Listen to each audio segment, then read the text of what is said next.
ఇక డీటెయిల్స్ లోకి వెళ్తే భక్తిరస సంగీత సంస్థ సత్కళవాహినిలో ఈషా ఫైన్ ఆర్ట్స్ విద్యార్థులు సత్కళవాహిని సభ్యులచే దశావతారం సంగీత నృత్య దృశ్య రూపకం ప్రదర్శన ప్రేక్షకులను ఎంతగానో అలరించింది. సత్కళవాహిని 55వ వార్షికోత్సవ కార్యక్రమంలో భాగంగా సత్కళవాహిని వ్యవస్థాపకులు ఏవి కృష్ణమాచార్యులు, అధ్యక్షులు ఎస్వి గోపాల నరసరాజు, కార్యదర్శి కలగా శివరాణి ఆధ్వర్యంలో ముఖ్య అతిథిగా స్వామిని సుమిత్రానంద సరస్వతి మాతాజీ, పార్లమెంటు సభ్యుడు తంగళ ఉదయ్ శ్రీనివాస్, డాక్టర్ పి భారతికి సత్కళవాహిని సభ్యులు ఘన స్వాగతం పలికారు. అనంతరం ముఖ్య అతిథులను ఘనంగా సన్మానించారు. సత్కళవాహిని సంగీత నృత్య దృశ్య రూపకం ప్రేక్షకులను ఎంతగానో ఆకర్షించింది. తోలుబొమ్మలాట కళాకారులకు 50,000 రూపాయల చెక్కును అందజేశారు. అనంతరం కళాకారులందరినీ ఘనంగా సన్మానించారు. సత్కళవాహిని భక్తిరస సంగీత సంస్థ నందు 55వ వార్షికోత్సవ కార్యక్రమాలు అంబరాన్ని తాకాయి. ఈ కార్యక్రమంలో హాజరైన తంగళ ఉదయ్ శ్రీనివాస్, పార్లమెంటు సభ్యుడు సత్కళవాహిని 55వ వార్షికోత్సవంలో డాక్టర్ ఎస్పి భారతితో పాటుగా ముఖ్య అతిథిగా పాల్గొనడం భగవంతుడి వరమని అన్నారు. కాకినాడ ఎంపీ తంగళ ఉదయ్ శ్రీనివాస్ చేతుల మీదుగా ఘనంగా సన్మానం మరియు విద్యార్థులకు బహుమతులు ప్రదానం జరిగింది.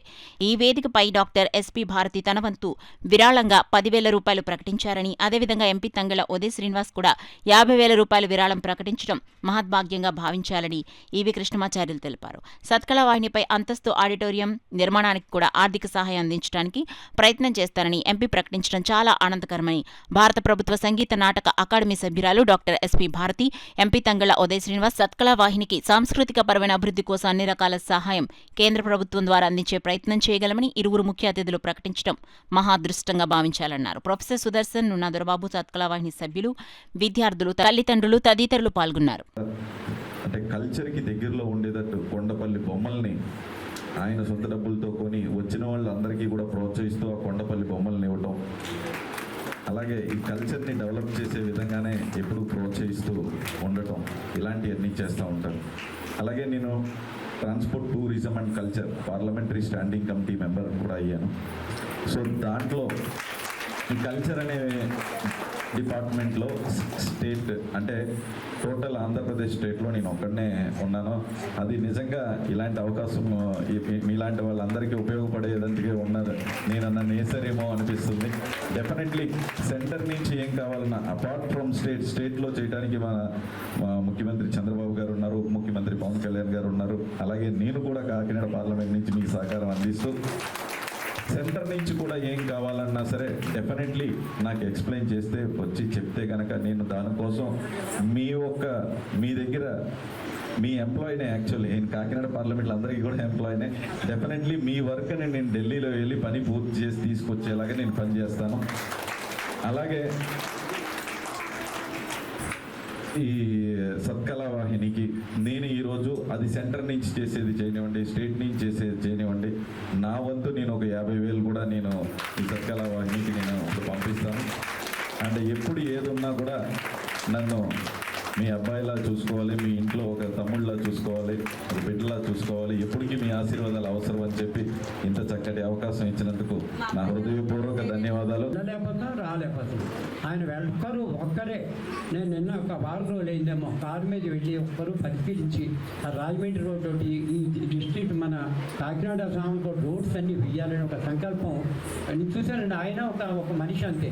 అది చాలా గొప్ప తరుణం. ఎప్పుడైనా చూడలేదు 10 మందిని ఎత్తుకెళ్తారు ఆ రోడ్డు చూడాలి. ఆ రోడ్డు అందరూ రోజు చూస్తూనే ఉన్నాం. మనకి వెళ్ళకెళ్ళి ఆయన ఒక్కరు వెళ్ళి పరిశీలన చేసి వెంటనే వర్క్ ప్రారంభించారు. అలా డైనమిక్ మ్యాన్ మన శ్రీనివాస్ గారు.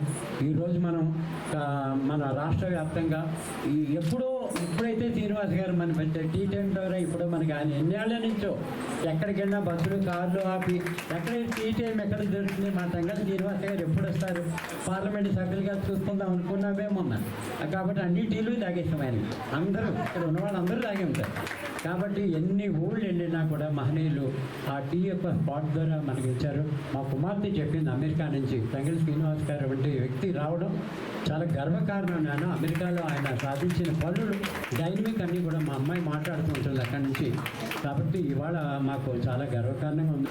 ఆ తర్వాత చాలా రోజులు నా సాధన, దీక్షలు ఇవన్నిటితో నేను లోపలికి వెళ్ళిపోవడం, మళ్ళీ మాస్టర్ని నేను సన్యాసం స్వీకరించిన తర్వాత మొదటిసారిగా నేను ఆశ్రమానికి వస్తున్నప్పుడు నేను కోరుకోవడం జరిగింది మాస్టర్ ప్రోగ్రామ్ తోటే మొదలు పెట్టాలి అని. అలా మాస్టర్ మళ్ళీ వచ్చి అప్పటికి నాకు తెలియదు, వారి అబ్బాయి ఇవన్నీ కూడా నాకు తెలియదు.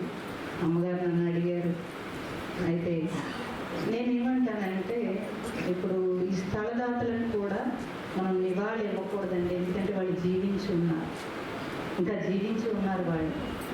కాబట్టి మనం నివాళి అనడానికి కూడా లేదు. ఎందుకంటే అందరం పుడతాం, చనిపోతాం, కానీ తిరిగి మళ్ళీ మనం తలుచుకుంటున్నామంటే వాళ్ళు జీవించి ఉన్నట్టు, వాళ్ళు చేసిన పనుల వల్ల వాళ్ళు ఎప్పటికీ ఉన్నట్టే లెక్క.